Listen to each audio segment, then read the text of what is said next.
Hi friends, आज उरलेल्या चपातीपासून झटपट आणि चविष्ट चपातीचा चिवडा बनवणार आहोत. चला तर मग सुरुवात करूया. त्यासाठी लागणारे साहित्य: चपातीचे तुकडे, मोहरी, जिरे, साखर, कांदा, तिखट, मीठ, शेंगदाणे, कोथिंबीर आणि तेल. आता आपण दोन चमचे तेल घालूया.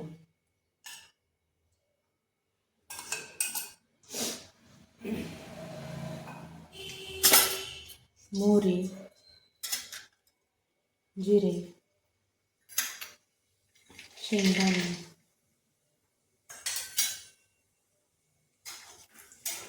थोडे भाजल्यानंतर मग कांदा घालूया. शेंगदाणे थोडे भाजल्यानंतर कांदा घालून घेऊया.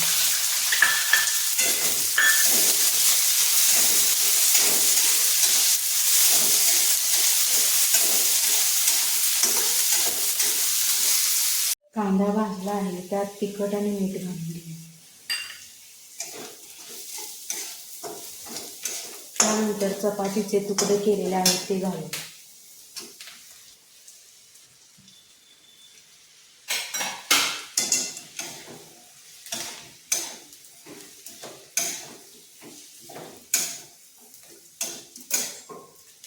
थोडीशी साखर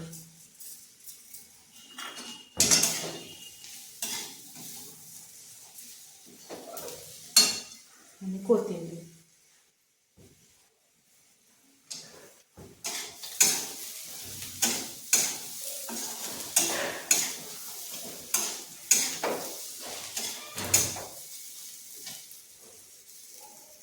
तयार आहे चपातीचा चिवडा. याच्यासोबत दही किंवा ताक खाऊ शकता.